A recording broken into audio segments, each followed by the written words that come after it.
Hola amigos de Twitter y las benditas redes, después de un ensayo general de que duró aproximadamente 10 minutos, estamos al aire, para no decir que no estábamos al aire y estábamos hablando solitos. Pero bueno, saludo nuevamente a mi amiga Elizabeth Ávila y retomo la historia. Traes acento norteño. Es que te decía que me fui a comer al quelite y se me marcó el acento con la comida tradicional mexicana. Pero bueno, vamos Pues a que ver. No sé por Eli, qué. Si me la llevo encerrada en mi casa, ¿por qué se me marcó tanto acento estos días? pues ya ves, así estamos con el tema de los acentos y de las hermosas campañas políticas que tenemos. Yo como he querido encontrarme a Alfredo Adame para que me recuerde a mi mamá porque no le he hablado por teléfono. Y bueno, esas campañas tan increíbles, el tema de hoy son las encuestas Ahorita, y ahorita si das mentadas y todo lo demás, nada más eres voluntario de Alfredo Adame y ya, hombre, que no se sientan. así es. De hecho, recordaba yo mucho lo que hablabas del costo de las campañas políticas. Es una verdadera tragedia ver al sexy o ver a aquella candidata de AUMA que va ensayando en la calle, cómo va a levantar al ciudadano que está tirado o al chapulín colorado. Pero ya haremos un programa con todos esos videos que nos debería de doler porque aun cuando hay candidatos que intentan ser serios, cuando uno escucha sus propuestas de campaña, que le dicen a la gente, es que vengo a escuchar para hacerte la propuesta de campaña, y dices, pues que no eres vecino del distrito donde estás parado, que no conoces las problemáticas que existen en el lugar al que pretendes representar. Yo lo creo de un cuate que va para gobernador, tal vez para alcalde, pero de un diputado en un distrito. Yo creo Ir a que preguntarle al electorado a estas alturas, en campañas de 60 días, de 40 días, cuáles son sus necesidades, quiere decir que ni siquiera te preparaste como candidato. Entonces, ¿qué vas a representar? Debería de dar vergüenza, ¿verdad? Un poquito, pero no tienen, la verdad no tienen. es una verdadera vergüenza escucharlos porque habla de lo que somos los ciudadanos. Más allá del papelón que hacemos muchos ciudadanos cuando los vemos opinando en redes sociales y las cosas que se dicen, y por ahí andaba un artículo que me encantó, y que tiene que ver con el nacimiento de Twitter. Twitter tuvo un nacimiento a veces un poco tortuoso, porque hicieron un chat en los diferentes programas que íbamos a tener en la plataforma de Playbox, y me pedían que lo coordinara. Y decía, bueno, vamos a aprender a pensar, y alguien se ofendió y me encontré por ahí un artículo que hablaba de que el 90% de las personas egresadas de universidades no saben pensar.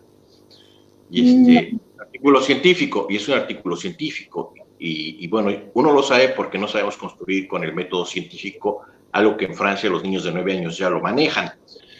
Y eso tiene que ver mucho con nuestras campañas, tiene que ver mucho con que nos tomen el pelo y alguien te diga, estaba yo viendo una campaña de un candidato de Movimiento Ciudadano, creo que en Tamaulipas, que decía que iba a chiflarle a su mamá si en 5 minutos no arreglaba el problema del agua y después de año y medio no había hecho nada, ¿no? Entonces le ponían, bueno, te recordamos que te vayas para allá. Y esas son las propuestas, Y y se esos anda son con los que se religiendo, buscan. se anda ¿Mm? religiendo. O sea, ya prometió y ahora vez viene a reelegirse. ¿O Sí, no? y además el tipo de propuestas, ¿no? Si en 5 minutos no les arreglo el agua, pa. Y me acordé también de una candidata que fue 2 veces alcalde en un municipio de Sinaloa, que inició precisamente su primer campaña política que iba a arreglar el problema del agua, ¿no? Y se fue debiéndole a la Comisión Federal de Electricidad el tema de las bombas de agua, ¿no? De su municipio. Para no decir nombres ni citar municipios, pero eso pasó aquí en Sinaloa, en un municipio norteño. Pero eso sí está en todas las campañas y en todos lados, ¿no? Ahorita hay un Veo, reto de campaña que parece que lo están repitiendo en todo el país y algunos sí son agradables, otros no se les da el reto y lo mencionó Paola Larrañaga, que es candidata a síndica procura por el PT en Culiacán. Dice, bueno, entonces la campaña se trata de quién hace mejor el baile de TikTok o quién saca un mejor baile en TikTok y eso es algo que estamos viviendo, ¿no?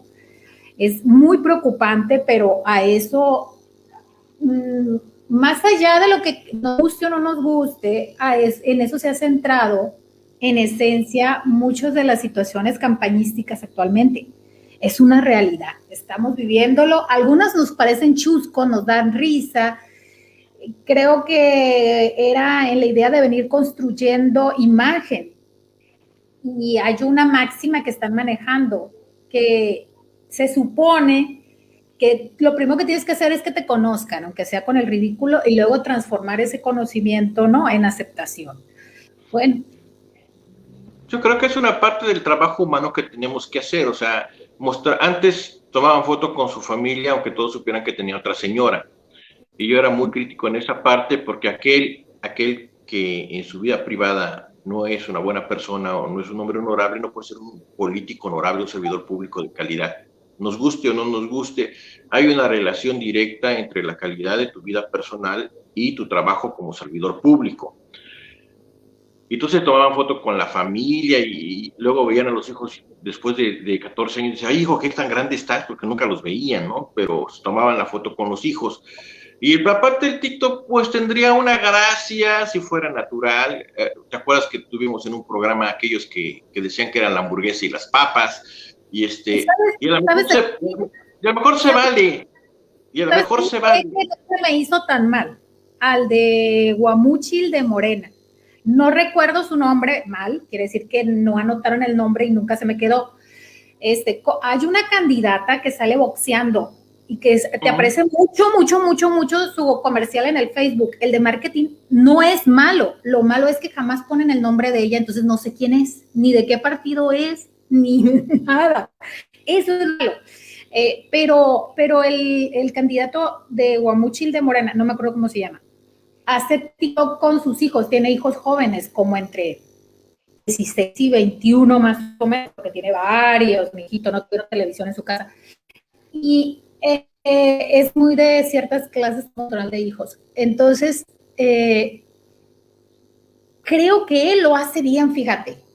Hace un ejercicio para que lo conozca el electorado de retos de mamá o papá, o sí o no. Entonces hacen preguntas en TikTok, ellos se mueven como familia.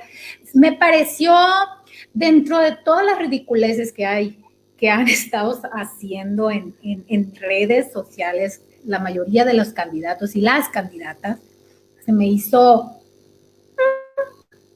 divertido por lo menos, ¿no? Cuando tenemos un guión de trabajo, se vale, o sea, tu guión, tus videos tienen una relación con lo que tú estás diciendo. A lo mejor voy a noquear al adversario con buenas propuestas y sales boxeando, me voy a bailar al adversario y te pones a bailar. Es parte de un guión, pero cuando vemos a los candidatos haciendo el ridículo sin ton y son, yo digo, se arrastran por un voto y después no se acercan al candidato, a los electores, ahí es donde yo me preocupo. Ahí es donde yo me preocupo porque ves que se ha pervertido primero las campañas. Le decía a alguien, para mí lo ideal es que los candidatos se registren un año antes para un distrito, para una alcaldía, y que de su bolsa vayan y recorran sus distritos que quieren gobernar y después vengan las encuestas y que se quede por su partido el que más reconocido está en su zona. Y ya después que se hagan una campaña de un mes que no nos cueste a nosotros, que les cueste de su bolsa, y se acabó. No tenemos por qué gastar en una democracia que no beneficia a nadie, porque además, Eli, tú lo sabes, muchas campañas tienen dinero negro. Todo el dinero que se paga en efectivo o todo el dinero que se simula, que entra por el INE, se lo echan a la bolsa y utilizan el dinero que viene de los que aportan del sector privado. O sea, hay muchos claroscuros, así es. Sigue siendo un negocio y sigue siendo ofensivo para los ciudadanos. Pero hoy el tema que nos toca, Eli, tiene que ver con las encuestas. Las famosas encuestas que están basadas en una metodología que tiene que ver con la estadística, pero hasta las ciencias exactas han corrompido. Esto es algo increíble. Han logrado hacer que de algo que sea recto se convierta en chueco. Pero vamos primero con un video de Latinos. ¿Quién iba a decir que Latinos nos iba a ayudar a hacer nuestra tarea? Vamos a ver un video de Carlos Loret de Mola. A Sinaloa. La encuesta Latinos Reforma marca una cómoda ventaja para el morenista Rubén Rocha Moya. A muy poco tiempo de la elección trae 53%, 10 puntos porcentuales arriba de Mario Zamora, priista y candidato de la Alianza, que aparece con 43%. Los demás, Los demás no pintan.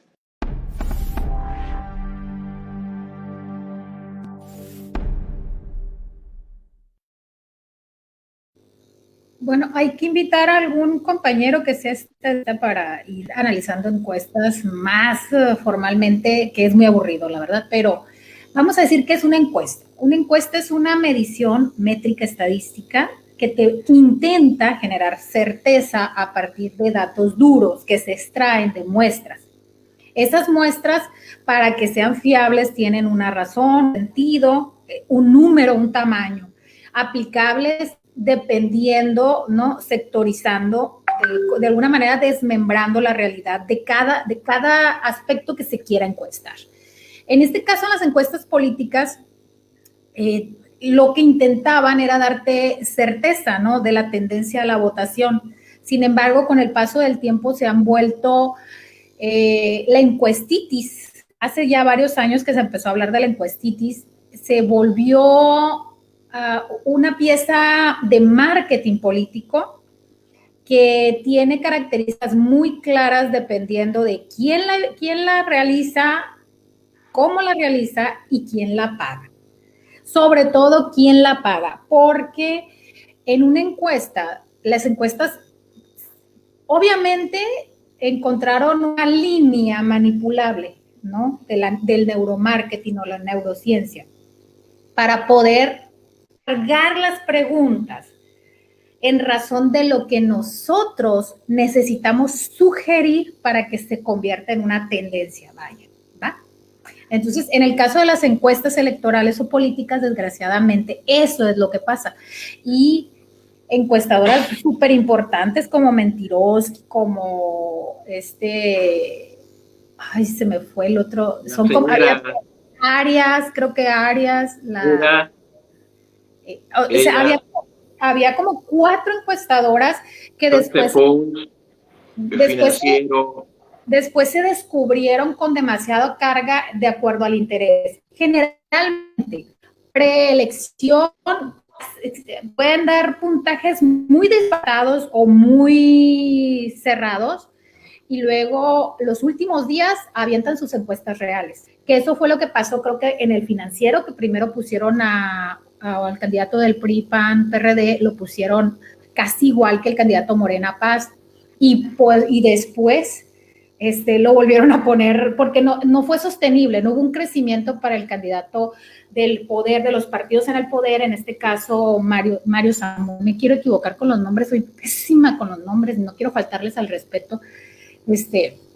Y en el caso de Morena Paz, el doctor Rubén Rocha, ¿no? El maestro Rocha. Entonces, estás fuera de ritmo como yo.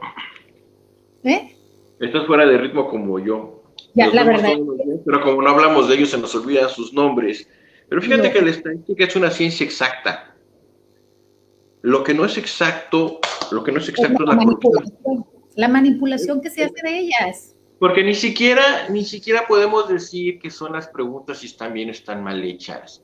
Y yo casi te puedo asegurar que ni siquiera trabajan que son las preguntas que nosotros nos dicen que hicieron. Uh-huh. Y la pregunta es, ¿realmente las hicieron? Entonces, una experiencia estadística con un partido que creo que va a desaparecer, por eso no me da miedo decir, PRD, de una compañera de la universidad. Sus encuestas, habían una brigada para hacer encuestas, pues eran partidos pobres, pues que no tenían recursos. Le pagaban a 1 o 2 personas, y esta compañera, que era la líder de la brigada, iba y se sentaba en una banca ahí cerca de la catedral y las hacía entre las piernas. Por eso se acostumbra a decir que esas encuestas están hechas en las piernas. Quiere decir, no si le aplicaste una encuesta a las personas realmente, si que tú la llenaste las 50 de tu tarifa para que te pagaran tu día y ya. Pero no, hay encuestas, estas encuestas de esas llamadas telefónicas enfadosísimas que te hablan para decirte va a votar, pero no te hablan ni para decirte va a votar. Hay 2 o 3 encuestadoras que son súper enfadosas, que te hacen la llamada desde Filipinas, desde creo que me llegó el otro día una llamada, y te empiezan a hablar mal de un candidato y luego te preguntan por quién vas a votar. o te empiezan a hablar muy bien de un candidato y luego te preguntan por quién vas a votar y las ponen como las encuestas, wow, pero bueno, son pagadas pues. Mira, en mi experiencia con las encuestas, pues conozco las encuestadoras que hacen focus group para empresas, para cuestiones de productos, por ejemplo. Así es. Tú ves que van pepenando gente en la calle, que a veces algunas sí reúnen el perfil, otras no reúnen el perfil y las meten a hacer encuestas.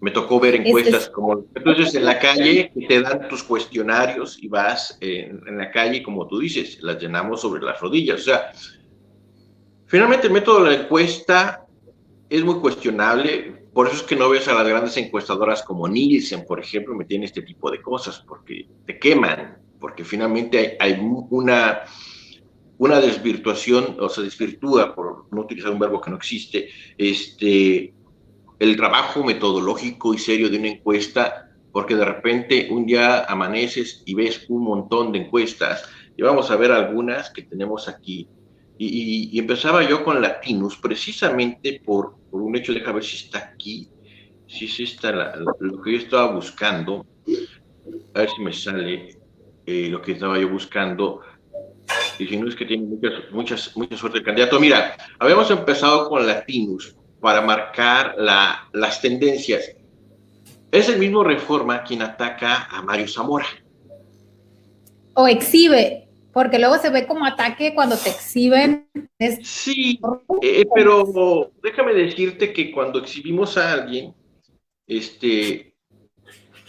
y mostramos a un candidato que debería de ser de nuestra preferencia, porque estamos hablando que Reforma es de derecha, ya no es informativo, porque ponen a Mario Zamora y después lo ponen en la encuesta de Latinus Reforma abajo de Rocha Moya.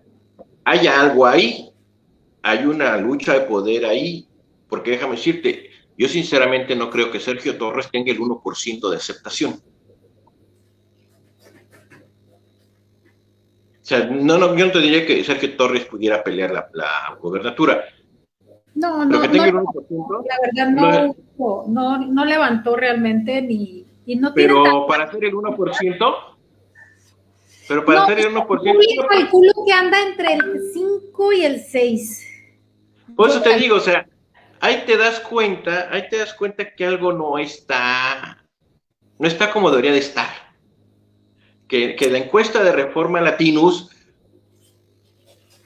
si bien se acerca a una realidad, 2, 3 puntos que le cuchares y 2, 3 puntos que le quites a otro, mandas un mensaje y tiene mucha relación con un artículo que me mandaste de Cepeda Patterson.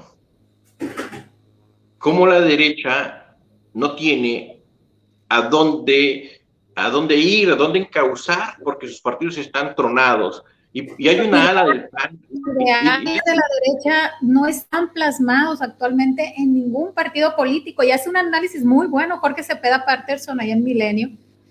Un análisis muy puntual. Yo había comentado que había un problema ahí, como está viendo el Morena, que había una ala del PAN que no estaba de acuerdo con la alianza. Empezamos con Damián Cepeda, por ejemplo. Y lo que estamos viendo en Reforma es que hay una ala del PAN, una ala del conservadurismo, que no se sienten representados por el PRI y no se sienten representados porque sienten que están cediendo algo que no deben de ceder. Se están peleando entre ellos mismos el poder político. O sea, el PRI, que quedó muy mal en 18, retoma todo el poder con Claudio X González y someten al PAN, que había quedado con un porcentaje mayor en 18, le dan los recursos a la Acción Nacional y entonces una ala del PAN se siente lastimada. Y si tú te fijas en Nuevo León, fueron por separado el PRI y el PAN. Y Reforma es del norte, y el norte está en Nuevo León. Aquí entonces, fíjate lo que hicieron, y en otros estados cuidaron un poquito, que la persona que eligieron, en este caso Mario Zamora, que viene de las élites del PRI, siempre ha sido pro-PAN. Ha sido una persona si nosotros analizamos y estudiamos su perfil, es una persona pro PAN, aquí en el estado Mario Zamora, o sea, con una tendencia más a la ideología panista que a la ideología priista, además pro vida, un poquito como Quirino Ordaz, que son élites económicas, pertenecientes a grupos de poder nacional y que se manifiesta, ¿no?, en su candidatura y en la apropiación y la identidad con ambos partidos, con una ala del PRI, pero también con alas que están así muy imbrincadas con el PAN también. Entonces, pero aún así ves que hay resistencia. Yo te mencionaba el caso de Morena. Digo, tú lo has de haber visto de cerca, yo también lo he visto muy cerca, que hay muchos sentimientos que fueron desplazados por las alianzas que hizo Morena para llegar en sus candidaturas. Y entonces ves a muchos morenistas conspirando contra el propio partido, ¿no? Yo aquí veía gente conspirando contra el Químico Benítez y les decía, es que hay un tiempo para la grilla, un tiempo para la política y un tiempo para la unidad. Pero en el tiempo de la unidad ustedes están grillando, sí, están fuera. Y entonces, en vez de unir, desunen, y al final el barco se hunde con todos arriba. Es lo mismo lo que estamos viendo. Veo más unidad inclusive dentro del propio PRI que dentro del propio PAN.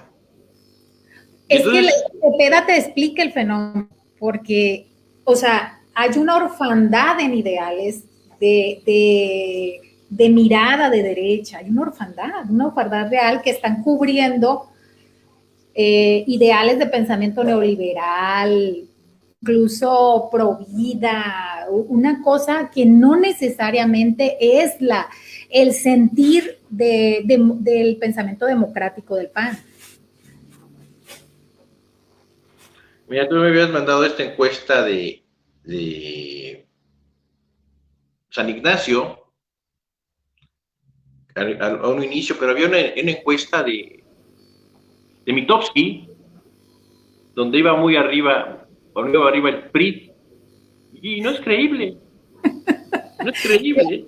Yo no sé, la verdad, yo no sé a dónde ha ido la ética de la compraventa de tan burda, pues, tan burda.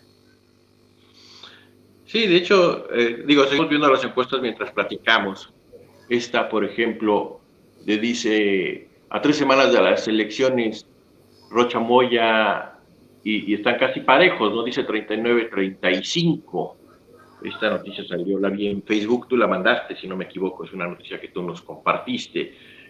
Dice, está subiendo Zamora en encabezado, pero después lees la noticia y te das cuenta que pues va a un punto arriba de lo que podríamos llamar el empate técnico, ¿no? O sea, lo trataron de acercar, pero ni así lo logra, ¿no? Sabes que yo creo que hay más interés. A ver, yo viendo todas estas encuestitis que les he estado dando en el estado, los intereses, la referencia que Mario Zamora viajó a Monterrey, que él es de élites nacionales, que no es un candidato con arraigo local, no lo es. A pesar de que yo lo estuve analizando, ¿no? Porque yo traía muchas dudas acerca de qué iba a hacer yo en este proceso electoral. La esposa es agradable y todo, pero no tienen arraigo, no hay un arraigo estatal, no es factible, por más que ande corriendo por la calle, que vaya y duerme en la casa de otras personas, no existe. Tú preguntas y no había, le construyeron la imagen son muy pocos días, no con una figura como Rocha, que tiene años, que fue nuestro rector, que muchos de los títulos de los profesionales en Sinaloa los firmó él. Y que ya perdió, que ya lo conocen porque ya perdió. Lleva 3 elecciones. ¿Quién? Rocha. Lleva 3 elecciones de diferentes posturas, casi siempre ideológicas de izquierda, ¿no? Pero sí ya había participado, primero por el comunista. Es importante porque la gente lo ubica, la gente sabe quién es él. Ella recorrió el estado de cierta forma. Luego por el por el PRD, que fue donde yo participé de alguna manera con ellos, y además estuvo 18 años en el gobierno federal y gobiernos estatales en puestos de primer nivel. O sea, no es un desconocido, es una persona que conoce la administración pública, que ha trabajado en la administración pública. Además, es un buen sujeto. O sea, yo no pondría en dudas que de caso de ganar Rubén Chamoya va a ser 1000 veces mejor el ejercicio de gobierno que un plebe como Mario Zamora, que se dedica, la verdad, aunque yo lo estuve analizando por la posibilidad de haber, si había una renovación posible, no da la talla, ¿no? O sea, no le veo, yo no le veo un discurso a esta persona, no le veo un discurso de un buen gobierno. No hay cambio, no hay autocrítica, no hay nada, está hueco, no hay un discurso. Su discurso de campaña ha sido atacar la edad y la experiencia de Rubén Rocha Moya. O sea, imagínate. Es donde yo voy. Es donde yo voy y yo me congratulo de no haber participado en las campañas políticas este año. Al menos no estar en una campaña en vivo y acompañar a un candidato y cosas de esas. Porque el aprendizaje es mucho. Es muchísimo. El armar una campaña significa tener a todo tu esfuerzo, todo tu cuarto de guerra en un mismo sentido. Traes encuestadoras por un lado, traes medios de comunicación por otro. Él inicia la campaña con una portada en Milenio y con una portada en El Heraldo, que no son medios locales. El Universal. Mario Zamora. Mario, sí, porque él no tiene identidad local. Y luego llega al Estado con un discurso y con una imagen que no corresponde a lo que es Sinaloa en cuanto a sus políticos. Y como tú dices, lo primero que hace es atacar a Rocha Moya. Y ahí te das cuenta que no solo el candidato viene de fuera, que no solo las encuestadoras, aunque sean locales, no están coordinadas con la campaña, que no todos los medios que son afines están coordinados en una campaña. Al final te das cuenta que quien trae al candidato no tiene relación con Sinaloa. O sea, la persona o el despacho que le está haciendo la campaña a Mario Zamora no tiene nada que ver con Sinaloa. Es muy notorio que no conocen el Estado, que no conocen las formas del sinaloense, y ahí te das cuenta, una campaña que trae mucho dinero, simple y sencillamente está hecha por gente que viene de afuera y que no tiene identidad, no supo identificarse con la gente.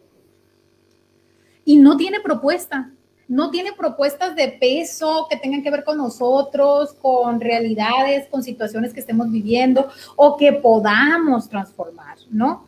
Esto de los créditos que maneja, pues es que de hecho es una campaña nacional que no se regionalizó, pero fundamentalmente su campaña es de choque, de denostar la experiencia de Rocha. Imagínate, esa parte yo sí no, ahí empecé, ahí fue mi rompimiento ideológico. Dije, no, tú no puedes representar, aunque seas más joven, tú representas valores muy arcaicos, muy viejos.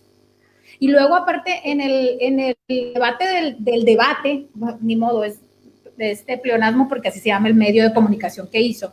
En el debate del debate le preguntan expresamente, no había para dónde hacerse, sobre el aborto, y él tiene una postura pro vida. Imagínate en el siglo XXI, una persona que se ufana de ser joven, con una postura tan arcaica, es increíble. Y no digo que esté a favor o en contra, digo que ya hay ley, ya hay resoluciones de la Corte, porque yo puedo estar en contra, ok, no, pues no aborto y ya, como no lo he hecho. Pero hay una resolución de la Corte, hay normas legales, hay normas de salud, hay una serie de cosas que tienen que ver con el desarrollo social y económico. Eli, el presidente mismo el presidente de la República no está a favor del aborto y tú lo sabes. Sin embargo, ¿qué hizo? Sin embargo, ¿qué hizo? Que el pueblo decida. Eso tampoco. Tampoco. Pero es una salida.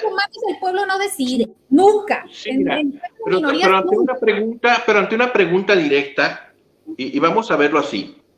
Todas las personas tienen derecho a creer lo que quieran creer, porque estamos en una democracia. Y podrán ser arcaicas o podrán ser modernas, o progres, como les dicen. El problema es que tienes un electorado que puede ser mayoritariamente en contra de tu postura. Y tú no les vas a decir que vas a votar a favor o que vas a impulsar eso porque también tienes tu feligresía que es la que te apoya. Tienes que buscar una salida. Y a lo mejor no es la mejor salida, pero cuando dices, bueno, que lo decida la sociedad y voy a hacer una consulta popular. No está bien, los derechos no se consultan. No voy a entrar en argumentación que me venga a regresar. Lo que yo te digo es, no puedo decir que no estoy a favor o que estoy en contra. Eso es personal. Estoy de acuerdo, Eli. Lo que puedo decir es que es la habilidad. Hay normas y que hay un respeto a normas y resoluciones en esa temática. No hay más discusión. Hay más emociones, sentidos, lo que tú quieras. Sí, Eli. Yo estoy de acuerdo. Yo estoy de acuerdo. Lo que tú me dices. La pregunta es, ¿cómo lo resuelve? ¿Cómo en un momento dado lo puedes? A lo mejor a ti no te va a dejar conforme. O a 100, 200 Elizabeth Ávila no las va a dejar conforme. Pero tú no sabes a cuántos miles les va a dejar cierta tranquilidad. Pero es muy difícil. Es muy retrógrada que una persona que va a gobernar a todos, a un estado, diga, yo estoy en desacuerdo. No, yo Mario Zamora, la persona, estoy en contra del aborto y mi esposa nunca abortó, yo nunca fomenté el aborto. Es que hay algo. Yo no puedo decir, yo no puedo, o bien, entonces díganlo sinceramente, estoy a favor de la criminalización de las mujeres por el hecho de ser mujeres y punto. Sí, Eli, pero estamos hablando de política y en la política las formas son fondo. Y entonces ahí él tiene que buscar una salida, porque finalmente te voy a decir algo, todos ellos, toda la alianza firmó con Provida y con grupos Provida, con iglesias, estos temas. Entonces tienen que buscar una salida política, a lo mejor no es la más agradable para cierto tipo de pensamientos, ¿no? Pero por un lado tienen su feligresía. Yo lo descartamos como una posible. No, claro, pero y yo lo descartaría igual, pero uno tiene que ver la posición política que se están jugando, porque finalmente tienen el apoyo de empresarios muy importantes en el Estado que son del mismo pensamiento. Eso es lo que tendríamos, sí, claro, los Coppel, señor Enrique Coppel, sí, es que están súper atrasados, le aplican a otra gente lo que, como si fueran sus esclavos, ¿no? Las mujeres son esclavas de ellos. Bueno. Es a donde yo voy, más allá de nuestra concepción del mundo, uno tiene que ver lo que los presiona políticamente para entender, y es ahí donde yo siento que no han sabido manejar el discurso, y bueno, sí le metieron feo la pata con esa pregunta, que tenía que ser, porque en Sinaloa hay mucho malestar, porque el gobierno estatal no le entraron, el Congreso no le entró a la votación como debe haberle entrado, y bueno, tenía que haber encontrado una salida. Es que mira, nomás no le entró, Quirino Ordaz promovió una reforma constitucional para criminalizar a las mujeres en caso de aborto. Es el derecho a la vida desde la concepción en el artículo 4 de la Constitución Política del Estado de Sinaloa. Si tú por alguna enfermedad, si tú por una violación, si tú por un aborto espontáneo abortas, la Fiscalía General de Justicia del Estado puede promoverte un incidente por aborto, porque automáticamente con esa reforma constitucional del Estado se inhabilita las 4 causales donde se permite el aborto en esas 4 circunstancias: enfermedad grave de la madre, violación, malformaciones del feto o violación. O sea, de manera inmediata, cuando entre en vigencia eso que establece la Constitución, las mujeres van a ser criminalizadas. Ahora, ¿no lo están haciendo? porque de plano yo creo que sí le tienen un poquito de miedo a las mujeres organizadas, pero de que está ya en la Constitución, ya está. Y fue Quirino el que está criminalizando a las mujeres. A ver, hay mujeres aquí que no, el discurso. No es una solución. Aquí el problema es el discurso de un candidato, el problema de que traigas un candidato que está hecho afuera, Tienes que traiga un equipo, tienes que hablar, porque no, habemos gente que no estamos a favor del aborto, no creemos que sea una solución de ninguna manera, y que sí daña y sí lastima a las mujeres. No es una solución fácil, pero existen conductas, entonces, ¿qué vamos a hacer para abordarlas en el tema del derecho a decidir? Punto. Y a partir de ahí tenemos que ir construyendo un discurso que nos permita, o sea, generar muchos causales, educación sexual. Tienes manera de contestar eso, pero a veces no, porque no tienes el pensamiento. ¿Me explico? Déjame regresar al tema del programa.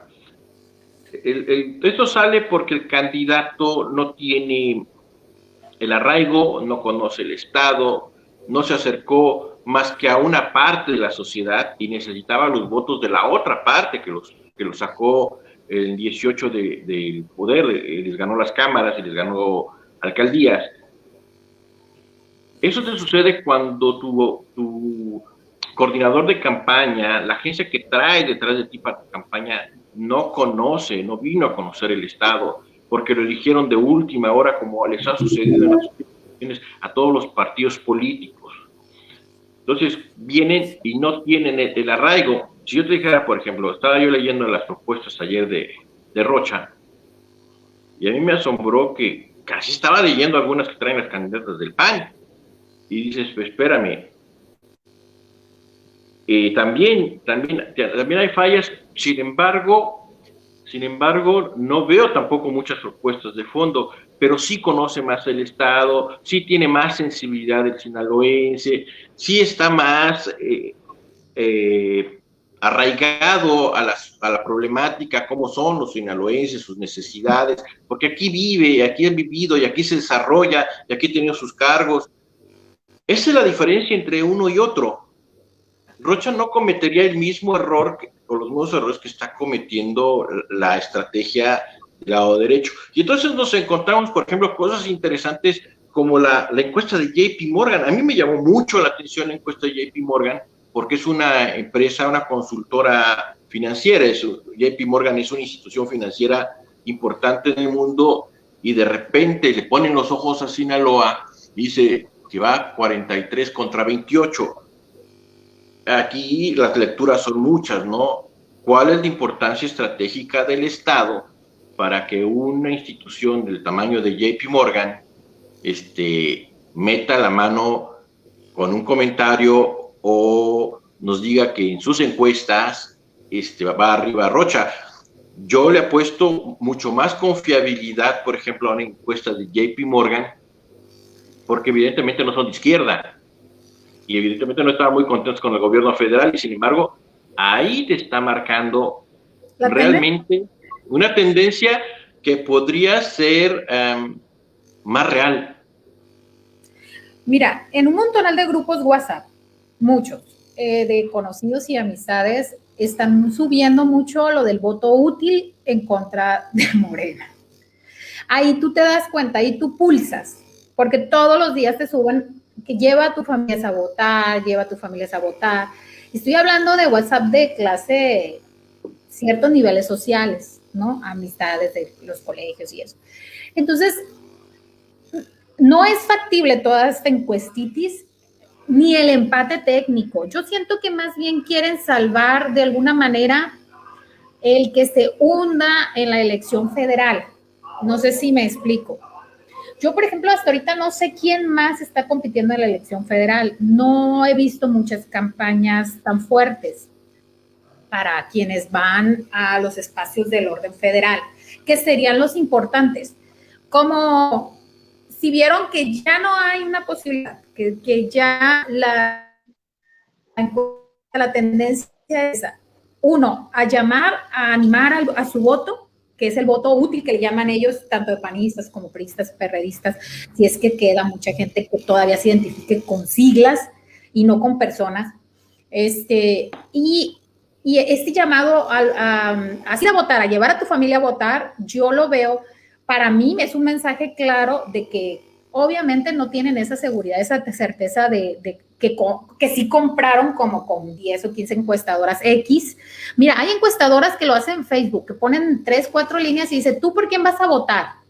Bueno, si eres un periódico de derecha, si eres un periódico que todo el día si eres un medio que todo el día se le está tirando a Andrés Manuel, obviamente tu lector o tu fan es persona que está en contra, ¿no?, de la 4T, que te puedo nombrar aquí, enumerar a como unos 5 o 6 en el estado, que son medios pequeñitos electrónicos. Entonces tú ves y dices, no, pues es que está súper arriba Mario en relación a fulano. Y a veces sí, tú te das cuenta que ni así tienen tanto ciudadano que los apoye, a pesar de que toda la cargada está. Entonces sacan esa encuestita y ya es una encuesta con 800 opiniones, cuando mucho, 100, 150 veces, 80. Y además en su propio medio, que es un medio afín. Que es afín, o sea, súper afín, o sea, está financiado y todo, ¿no? Entonces, ahí está. Te voy a poner un ejemplo. Nos vamos a salir. En Culiacán yo no veo cómo Faustino levante a la población como para ganarle a Estrada, por más que aleguen. Pero resulta que Estrada no le quiso pagar a los principales medios de comunicación del estado publicidad, al estilo de Estrada. Entonces los principales medios ahora están tercos con que todo el mundo quiere volverse sombrerudo aquí en Culiacán. Imagínate. O sea, agarrando un estereotipo además de modernidad y progreso y guau, con un estereotipo no tan moderno como lo es cuando uno usa un sombrero, un tipo de... Sí, es algo bien curioso, Eli. Yo que vengo de afuera y tengo muchísimos años viviendo aquí, yo sí te puedo decir que el sinaloense es muy orgulloso de su sombrero y de su música, que los mantiene muy vivos. O sea, que tú le digas que todo el mundo quiere ir con sombrero, lo único que alimentas es el orgullo interior de cada persona de Sinaloa, porque se sienten muy orgullosos de ser quienes son. Y déjame también de expresarte que... Pero también los culichis nos sentimos orgullosos de ser la ciudad cosmopolita del estado. Pues yo te diría que Mazatlán también es una ciudad cosmopolita y la ciudad high society es como los mochis, ¿no? Y la única que pues todavía conserva sus aires provincianos es Guasave, pero regresando un poquito al... Es un orgullo y es cierto, pero no así como... Tienen un gran orgullo de traer su sombrerote. No como lo están manejando, como campañísticamente. Alguien le vendió mal.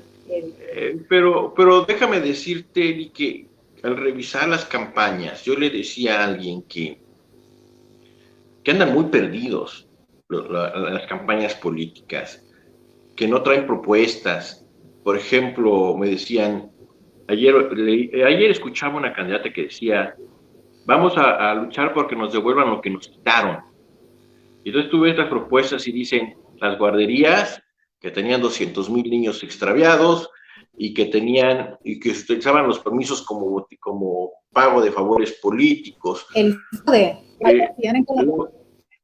La otra cosa que estaban peleando, el tema de los animales, que es un tema que traía la diputada que está ahorita peleando por el 20 y que se lo congeló Quirino. Y el tema de las medicinas. El tema de las medicinas, pues ni siquiera puede ser. Sacaron un esquema para competir contra el gobierno federal. Y bueno, algo que yo siempre les dije que se les olvidó, porque hay campañas muy buenas, muy profesionales, con muchas ganas, es que el voto que los echó para afuera en 2018 es un voto que no vieron venir. Y que, por ejemplo, las candidatas del PAN, que son las más profesionales en cuanto a cómo construyen esa estructura que tienen, esas reuniones que hacen, todo lo que hace el PRI está muy, muy impactante, no salieron a buscar el electorado que los pateó, salieron a buscar el electorado que conocen, salieron a buscar el electorado donde tienen sus estructuras. Y entonces en las encuestas no te van a aparecer, como no te aparecieron en la elección pasada, todos aquellos, porque la izquierda en México es así y la gente es así, que están dispersos por todos lados y que a la hora de la elección se te juntan como parvada de chanates y se comen el maíz de todo el mundo. O sea, el voto, casi empiezo a sentir en esas elecciones que, salvo honrosas excepciones de la alianza, se van a volver a llevar el chasco del 18. La gente, y esto tiene mucho que ver, y volvemos a la falta de estructura de una campaña.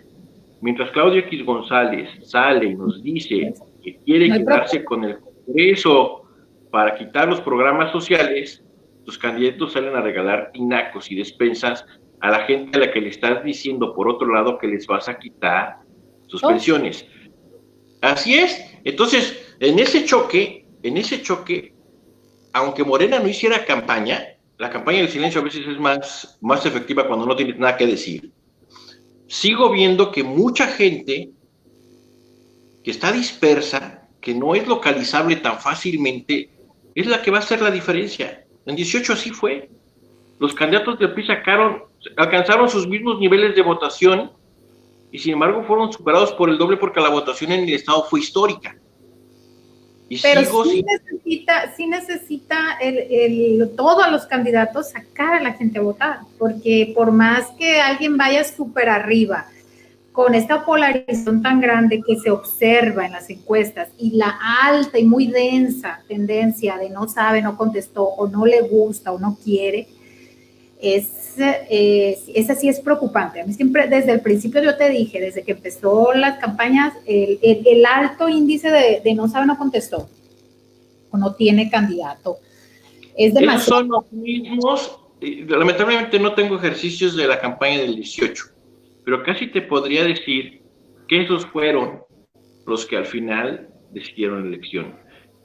Y son los mismos que no te van a decir que son morenos porque no le vas a dar el tinaco, porque no le vas a dar la despensa. No, son la gente que no se identifica con partidos. Y eso es una enseñanza que se tiene que analizar por todos, no nada más por un partido o por otro. O sea, si no entendemos que la era partidista, dictatorial, autocrática, del sistema de partidos pasó de moda, no vamos a avanzar. Y me refiero en general porque es un contexto cultural que ya está rebasado, que se reproduce en todos los partidos, en todas las categorías, imponiendo candidatos que no tienen perfil, que no tienen preferencia electoral, sino de élites o de grupos. Y eso tiene que cambiar. No sé si tenga remedio México para eso, te lo voy a ser sincera. Estamos viendo lo que está pasando en todo el mundo. Lo que yo diría que lo que tendría que cambiar no es el sistema de partidos, porque tiene que existir un sistema de partidos que te represente ideológicamente. No como el que tenemos. El sistema de partidos no, esa es donde yo voy. El problema en México es que el sistema de partidos corre de arriba hacia abajo. A ver, tú sabes. Tiene que correr de abajo hacia arriba. Tú sabes, ¿verdad?, que la repartición de los dineros es voraz y grotesca. ¿Cómo es esto? En otros países, si se le da recurso a un partido, está relacionado con el voto efectivo emitido. En México, no. Si nosotros no votamos, de todas maneras los partidos se van a repartir el dinero, el recurso, que es como 0.80 o 90 centavos, pero millones, entre ellos. No, y además, si el partido, de hecho, tenemos casi 36 años que el PRI lo que hacía era incentivar a la no votación, mediante poner los mismos candidatos, las mismas estructuras y generar una anomia social. ¿Por qué lo hacían? Porque de esta manera ellos siempre ganaban por las estructuras electorales, siempre ganaban las elecciones, que es ahora lo que anda haciendo artificialmente el INE, requitándole eso a Morena, cuando toda la vida en la praxis partidista había sido así. De hecho, se fomentó por el PRI o por un sistema de partido único y autoritario, se fomentó eso, o sea, se construyó esa cultura. ¿Qué es lo que pasa? Hay países que metieron la segunda vuelta para incentivar al voto, hay países que le dan recursos a sus partidos, sí, pero está relacionado con el número de votación emitida, no con el número de votantes de un país. Pero además es antidemocrático, es muy antidemocrático porque tú dices, te doy tantos millones para tu elección estatal. ¿sí? Y te dice, le corresponde tanto al gobernador, le corresponde tanto a los diputados, le corresponde tanto a los alcaldes. En la práctica, como el dinero llega a un solo canal, ¿No se los dan? no se los dan. Y yo creo que lo primero que se tendría que ver, para mí fue muy triste ver candidatos de redes sociales progresistas, del Partido Encuentro Solidario, que no tenían ni para el camión, del PTE, que no tenían ni para el camión.